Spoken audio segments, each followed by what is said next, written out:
दोस्तों, क्या कभी आपने सोचा है कि आखिर क्यों स्टॉक मार्केट में 90% ट्रेडर्स फेल हो जाते हैं?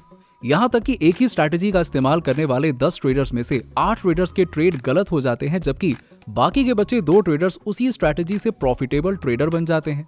ऑथर मार्क डगलस कहते हैं कि इन सभी सवालों का जवाब है ट्रेडिंग साइकोलॉजी में। लेकिन हम उनकी बात क्यों सुने? आपको बता दें कि ऑथर मार्क डगलस 1982 से ट्रेडर्स को साइकोलॉजी और राइट माइंडसेट के बारे में सिखाते आए हैं और उनकी book trading in the zone trading psychology से जुड़ी बेस्ट सेलिंग बुक है, जिसे पढ़कर लाखों लोग सफल ट्रेडर बन गए हैं। क्योंकि स्टॉक मार्केट में ट्रेडिंग और इन्वेस्टिंग को लेकर साइकोलॉजी की सबसे बेस्ट बुक है ट्रेडिंग इज द जोन। और आज हम आपको इसी बुक से ट्रेडिंग से जुड़े 8 इंपॉर्टेंट लेसन शेयर करने वाले हैं, क्योंकि ट्रेडिंग और इन्वेस्टिंग में साइकोलॉजी 90% रोल प्ले करती है। तो पूरा वीडियो जरूर देखिएगा। लेसन नंबर 1, ट्रेडिंग में सफलता का रास्ता बनाइए।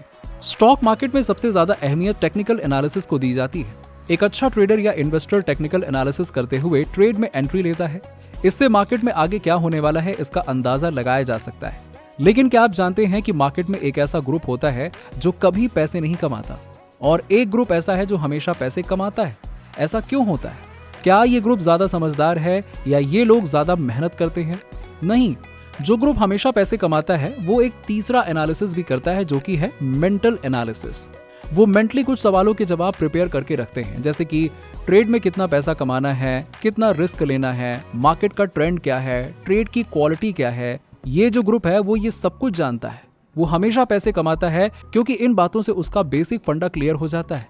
वो अंधविश्वास में ट्रेड नहीं करते हैं बल्कि रिस्क मैनेजमेंट करके ट्रेड लेते हैं। इस तरह वो एवरेज ट्रेडर से बहुत अलग सोच रखते हैं। सिचुएशन कैसी भी हो, वो अपने टारगेट के लिए फोकस रहते हैं। बिना सीखे ट्रेडिंग करना आसान काम नहीं है। इंजीनियर्स, डॉक्टर्स, लॉयर्स और साइंटिस्ट भी शेयर मार्केट में अपना पैसा गवा देते हैं क्योंकि उनके पास सही ट्रेडिंग साइकोलॉजी नहीं होती है। ट्रेडिंग का मतलब है रूल बेस्ड रिस्क लेना या फिर रिस्क को जल्दी से जल्दी एक्सेप्ट करना। स्टॉप लॉस होने पर जब आप रिस्क को एक्सेप्ट करेंगे तभी मार्केट में सफल हो सकते हैं। ज्यादातर लोग मार्केट के अप डाउन होने पर घबराते हैं, जबकि मार्केट के अप डाउन होने पर ही और बाय करने का मौका मिलता है। मार्केट में जो हो रहा है आप हर बार उसे बदल तो नहीं सकते हैं, लेकिन रिस्क टेकिंग एबिलिटी से उस रिस्क को मैनेज करके प्रॉफिट कमा सकते हैं। इसीलिए कोई भी ट्रेड लेने से पहले आप ये तय कर लें कि आप इस ट्रेड में कितना रिस्क लेना चाहते हैं और कितना प्रॉफिट बुक करना चाहते हैं। क्या है आपका स्टॉप लॉस और आपका टारगेट क्या है, जिससे अगर मार्केट आपके अपोजिट भी गया तो आप छोटा सा स्टॉप लॉस ले लें और डिसीजन मेकिंग के दौरान कमजोर पड़कर अपने कैपिटल का बड़ा हिस्सा गंवाने से बच जाएंगे। लेसन नंबर 2, ट्रेडिंग की लालच और खतरे। जब भी हम किसी ट्रेड को लेते हैं तो उसमें या तो लॉस होता है या फिर प्रॉफिट, सीधी सी बात है। लेकिन जब हम लॉस में होते हैं तो जितनी रिस्क हमने डिसाइड की थी, जितना स्टॉप लॉस हमने प्लान किया था, जब मार्केट उससे नीचे चला जाता है तो हम सोचते हैं कि थोड़ा और रुक लेते तो और कैपिटल का स्वाहा हो जाता। ये ट्रेडिंग का सबसे बड़ा खतरा है। वहीं दूसरी तरफ जब एक ट्रेड लिया जाता है तो उसमें अनलिमिटेड प्रॉफिट पॉसिबिलिटीज होती हैं। कई बार जब प्रॉफिट तेजी से बढ़ते हुए हमारे टारगेट को अचीव कर लेता है तो हम नया टारगेट बनाकर वेट करते हैं। लेकिन इसी वेटिंग के दौरान जब मार्केट अचानक से हमारे ऑपोजिट चला जाता है, यानी कि प्रॉफिट कम होने लगता है, तो हम मार्केट में तुरंत एग्जिट लेने के बजाय बैठे रहते हैं और देखते ही देखते प्रॉफिट 0 हो जाता है और ट्रेड लॉस में चला जाता है। इसी के साथ अगर कई बार एक ट्रेड में प्रॉफिट हुआ तो लालच में दूसरा, फिर तीसरा और चौथा ट्रेड लेकर ओवर ट्रेडिंग कर लेते हैं। और ये दोनों हरकतें ट्रेडिंग की सबसे बड़ी लालच है। यानी लालच और डेंजर दोनों हमें लॉस करवाते हैं। इसीलिए हमें इनसे बचने के लिए एक सेफ गार्ड बनाना होगा, एक बाउंड्री वॉल बनानी होगी, जो हमारी साइकोलॉजी के मुताबिक कुछ रूल से तैयार होती है।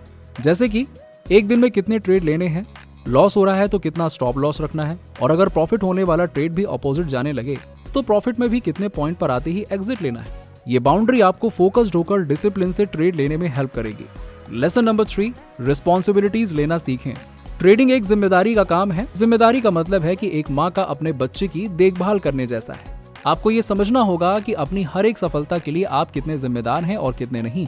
ये माइंडसेट आपको सफल ट्रेडर की लिस्ट में ले जाएगा। ट्रेडिंग को लेकर अपने नुकसान के डर को खत्म कर दें, क्योंकि एक बार जब डर खत्म हो जाता है तो गलती होने की पॉसिबिलिटी भी कम होने लगती है। क्योंकि कभी कभी डर के कारण अच्छे ट्रेड हाथ से निकल जाते हैं और ज्यादा लालच के कारण खराब ट्रेड गले पड़ जाते हैं। ऑथर कहते हैं कि मार्केट में 10% ट्रेडर हमेशा पैसे कमाते हैं, 30 to 40% ट्रेडर हमेशा नुकसान उठाते हैं, क्योंकि ये हमेशा मार्केट के अपोजिट खड़े होते हैं। बाकी के 40 to 50% ट्रेडर पैसे कमाते हैं, लेकिन उन पैसों को अपने पास रख नहीं पाते। इसीलिए कुछ ऐसे ट्रेडर शॉर्ट टर्म में लगातार पैसे कमाते हैं, लेकिन फिर अचानक से बहुत बड़ा लॉस कर देते हैं। इसीलिए 10% सफल ट्रेडर की तरह ओवर कॉन्फिडेंस और डर के बीच एक बैलेंस बनाते हुए ट्रेडिंग करें। मार्केट आपके हिसाब से नहीं चलेगा, इसीलिए मार्केट के स्पीड और बिहेवियर को समझने की जिम्मेदारी आपको लेनी होगी। जब आप अपने रिजल्ट की जिम्मेदारी खुद लेंगे तभी आप कुछ नया सीख सकते हैं। लेसन नंबर 4, मार्केट बिहेवियर को समझें। एक एवरेज ट्रेडर की रिस्क लेने की कैपेसिटी उसके रीसेंट 2 या 3 ट्रेड्स पर डिपेंड करती है, जबकि एक सक्सेसफुल ट्रेडर उनके पिछले ट्रेड इफेक्ट या प्रभावित नहीं होते, फिर चाहे वो गलत हो या सही। सफल ट्रेडर्स अपनी थॉट प्रोसेस पर ओवर कॉन्फिडेंस या डर का इफेक्ट नहीं आने देते और ये समझने की कोशिश करते हैं कि मार्केट उन्हें ट्रेड के लिए क्या इन्विटेशन दे रही है और प्रेजेंट अपॉर्चुनिटीज पर ध्यान देते हुए ट्रेडिंग जोन में रहते हैं। वो इंस्टेंट लॉस या प्रॉफिट की परवाह नहीं करते। चाहे कुछ भी हो जाए, वो मार्केट बिहेवियर को समझते हुए अपना बनाया हुआ सिस्टम फॉलो करते हैं। इसके अलावा ट्रेडिंग के वक्त इन 3 गलतियों से बचने की कोशिश करें। रिस्क डिफाइन न करना, खुद के नुकसान को कम न करना, सही वक्त पर प्रॉफिट बुक न करना। लेसन नंबर 5, ट्रेडिंग और गैम्बलिंग के बीच अंतर। आपने देखा होगा कि कई लोग ट्रेडिंग को गैम्बलिंग या जुए से कंपेयर करते हैं और उनकी बात सच भी है, क्योंकि एक सफल ट्रेडर और एक गैम्बलर के बीच सिर्फ एक धुंधली लाइन होती है। लेकिन जुए और ट्रेडिंग के बीच में एक डिफरेंस ये है कि जुए में आपके पास सही स्किल या माइंडसेट हो या ना हो तो भी आप जीत सकते हैं, लेकिन ट्रेडिंग में लॉन्ग टर्म में प्रॉफिट कमाने के लिए सही स्किल सेट, माइंडसेट और ये चीजें होनी चाहिए, जैसे सही प्लानिंग कि मार्केट के पैटर्न पर ये अप या डाउन जा रहा है, क्या हो रहा है। सभी जरूरी इंडिकेटर्स को देखना आना चाहिए, लॉस के रिस्क को मैनेज करना आना चाहिए। अच्छे ट्रेड के लिए परफेक्ट टाइमिंग को पहचानने की आर्ट होनी चाहिए। मार्केट ट्रेंड को समझने के लिए आपको अपने खुद के इंडिकेटर्स सेट करने होंगे, जिनसे आप जल्दी और आसानी से उस ट्रेड को समझ सकते हैं। अगर आपका कोई इंडिकेटर मार्केट में काम नहीं करता है तो इन 2 इंडिकेटर को हमेशा यूज करें। लालच में ज्यादा ट्रेड न करें और डर के कारण अच्छे ट्रेड को मिस न कर दें। जब आप स्किल्स, माइंडसेट और इन रूल्स की बाउंड्रीज को ब्रेक कर देते हैं तो ट्रेडर और गैम्बलर के बीच की उस धुंधली सी लाइन को पार करके गैम्बलिंग की तरफ जाने लगते हैं। फिर ट्रेडिंग आपके लिए बस सट्टा लगाने तक ही सीमित हो जाती है। लेसन नंबर 6, प्रेजेंट में फोकस करें। ट्रेडिंग में पैसों के सिवाय कुछ भी स्टेक पर नहीं होता, इसीलिए लेखक कहते हैं कि मार्केट आपको जो दे रही है उसे एक्सेप्ट करके पास्ट की गलतियों से सीखकर उस ट्रेंड को समझने के लिए एक इंडिकेटर बना लें और आगे बढ़ें। मार्केट में हर टाइम डिमांड और सप्लाई की पावर काम करती है। अब ये डिमांड और सप्लाई कैसे काम करता है उस पर हमने पहले ही डिटेल में वीडियो बनाया हुआ है, जिसे आप डिस्क्रिप्शन में दी गई लिंक से देख सकते हैं। फिलहाल हमें ट्रेडिंग के कुछ हिडन ट्रूथ को समझना होगा। डिमांड और सप्लाई की वजह से हमेशा मार्केट की सिचुएशन बदलती रहती है और अपनी प्लानिंग चेंज के अकॉर्डिंग बनाएं। मार्केट में पैसा बनाने के लिए हर टाइम आगे क्या होने वाला है ये जानने की जरूरत नहीं है। आप अपने प्लान के हिसाब से बेस्ट करें, बाकी अपने आप हो जाएगा। ऑन एवरेज 20 में से 12 ट्रेड सफल होंगे और 8 फेल हो जाएंगे, लेकिन कब कौन सा ट्रेड प्रॉफिट या लॉस में आएगा ये पता होने की जरूरत नहीं है। आप अपनी कैपेसिटी और समझ के साथ आगे बढ़ते रहिए, ये अपने आप हो जाएगा। Lesson number 7, profit oriented believe develop करें। जिस तरह के हमारे बिलीफ होते हैं, हमारी एनर्जी उसी तरफ ट्रांसफर होने लगती है और हम उसी तरह से सोचते और एक्शन लेते हैं। इसलिए आपको ट्रेडिंग के बारे में उसी तरह के बिलीफ अपनाने चाहिए जो प्रॉफिट ओरिएंटेड हो। इंटरेस्ट और बिलीफ एक दूसरे से काफी जुड़े हुए हैं। जिस तरफ हमारे बिलीव होते हैं उसी तरफ हमारा इंटरेस्ट भी बन जाता है। वहीं दूसरी तरफ हमें जिन चीजों में इंटरेस्ट होता है हम उसमें भरोसा करने लगते हैं। इसीलिए अपने अंदर देखें और इन दोनों पर काम करें।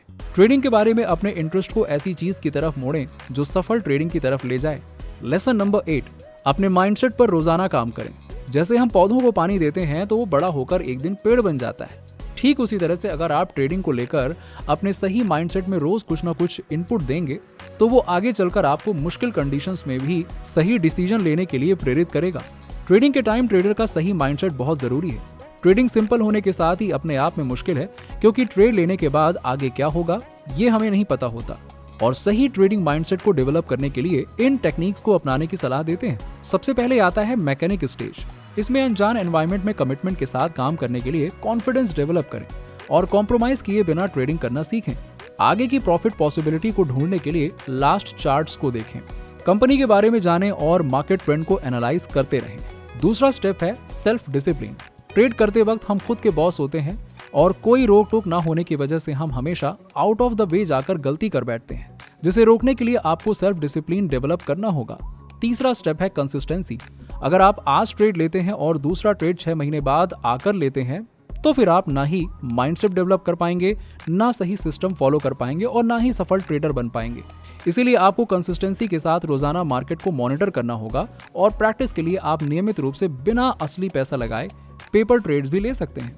कंसिस्टेंसी से मार्केट कैसे काम करता है उसे लेकर अपनी अंडरस्टैंडिंग बढ़ाएं। तो आज के लिए बस इतना ही। अब आप मुझे कमेंट्स में कमेंट करके बताइए कि आपके हिसाब से सफल ट्रेडर बनने के लिए टेक्निकल एनालिसिस और राइट माइंडसेट में से सबसे इंपॉर्टेंट फैक्टर कौन सा है। और वीडियो अच्छा लगा हो तो इसे लाइक करें, शेयर करें और फ्री में ट्रेडिंग सीखते रहने के लिए चैनल को सब्सक्राइब करके बेल आइकन जरूर दबा दीजिएगा। धन्यवाद।